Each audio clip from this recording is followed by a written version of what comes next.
My name is Rachel. I'm a specialist here at OHB. I work with the Crisis Stabilization Program. My name is Jamie Wood. I'm a lead youth advocate here at the Crisis Stabilization Program. We're going to go ahead and walk you through a day here in the Crisis Program. Yeah, so to start out a day, a youth would be waking up in a room similar to this. This is their own personal bedroom. They'd wake up, youth advocates would be helping them get out of bed, make sure that their bed is made nicely, their room is picked up and clean, they've got their hygiene done. And then we'd make our way downstairs so they could get started with breakfast. All right, I will let you guys take us down there as we kind of continue through the day. Again, this is the space here in our crisis stabilization program. That was one of our youth rooms that's vacant right now.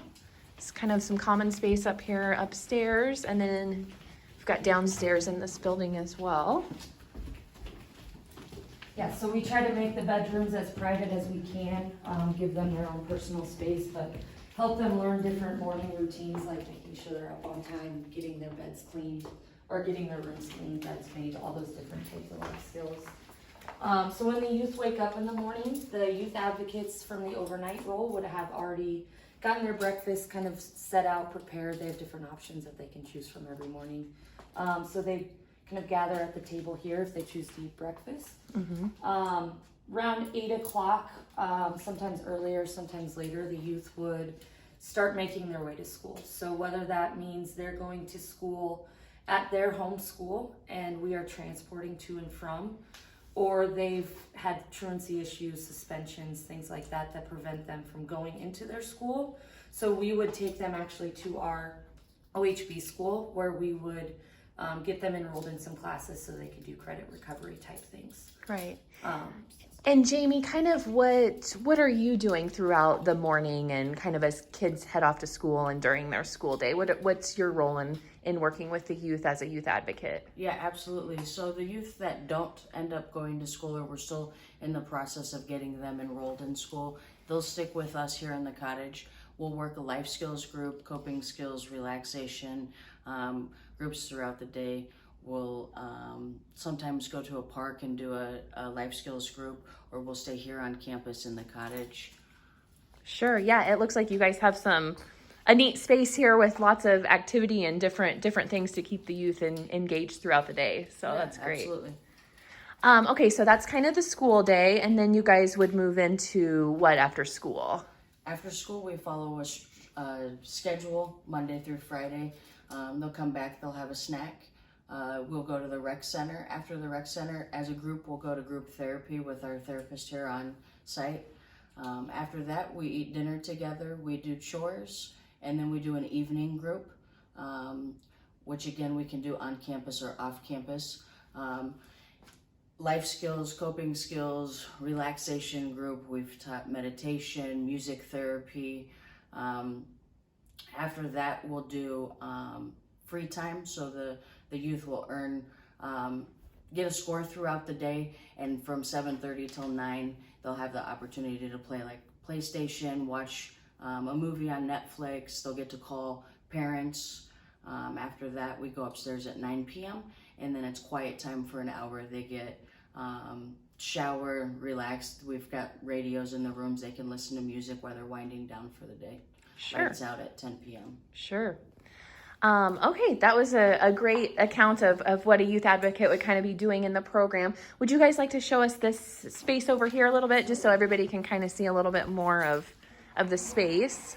Yeah, absolutely. This is our living space here in the crisis program.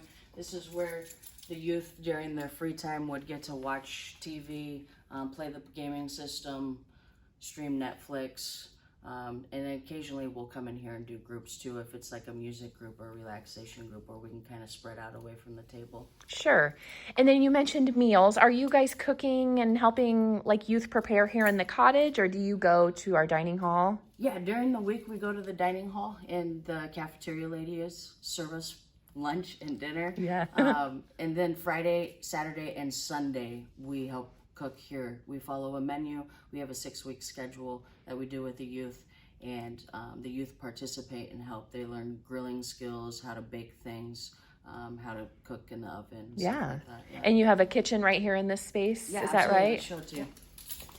Yeah, and the boys get to participate in planning meals and getting to the grocery store and shopping. Oh, yeah. Kind of turn all of those things into different skills groups we can lead with them. Sure. So they're super involved throughout the whole process of Yeah, meals definitely. then. This is, yeah, full kitchen space here. You know, they're constantly doing their own dishes. They're also doing their own laundry. They're cleaning the kitchen as part of their chores. So really trying to teach them what the home environment looks like and how to have appropriate behaviors in the home. Sure. All right, let's just step back out here into the common space here and we will finish up. So yeah, that was kind of an account of the day in the program and how you guys are working with the youth. So of course, every career, you know, kind of working with youth has its challenges. What are some of the common challenges in this program that you think a youth advocate might encounter? Yeah, I think with this being only a 35 to 60 day program, we really have to hone in on our youth that we get that come through this program. We don't have as long to work with them as we do in some of our other programs. So that can be challenging at times to kind of get them to trust you quickly. Sure. How about you, Rachel? Yeah, I think challenges just comes down to anytime you're working with youth. It's, you know, having a balance of structure and low tolerances and being able to address behaviors while still trying to build a relationship with these youth. And really what it comes down to is having the structure and having the consistency with the youth. But, you know, if you've never been in that role before, it gets very hard and very draining on a day-to-day basis. And it's not until you get that relationship built with that one youth that it starts feeling a lot more rewarding. Sure. But yeah, in that initial trying to build that relationship and knowing you don't have much time and you've got a lot of work to do with these youth, it can be kind of daunting at first, but it's very rewarding at the end of the day. Sure. So what do you guys love about your program or even just about OHB in general? Like what keeps you motivated? Just what do you love about this place? I think for me, it's also that same concept of, you know, we work with youth for a short period of time, meaning we get to teach these boys skills, send them back into their home, and hopefully, you know, we've done our job and they're back in the community. So we get to work with a lot of youth. There's high turnover if we're doing our job correctly and well, and that's exciting for us because we get to work with a large group of boys. Sure. How about you, Jamie? What do you love about your position or OHB? Yeah, absolutely. One of my favorite things here is working a group with the youth because you can see how they light up when you're teaching them skills that they don't know. For example, doing something as simple as laundry. Some of our youth don't know how to do laundry. They've never been taught how to do it. How to read a paycheck. That's always very intriguing for them. Another thing, Saturdays we take them swimming. A lot of our youth don't know how to swim, to see their excitement when all of a sudden they are jumping off the dive board. Just things like that, building that relationship. Even with this being a short program, we have had a few youth come back and say hi, see how we're doing. And Sure. Just their whole glow is different after they've worked this program. Yeah, I'm sure that's super rewarding. Okay, so you are looking to add youth advocates to your team. How would you like people to apply? You can go to ohb.org and fill out the application online. All right, well, thank you. Thank you.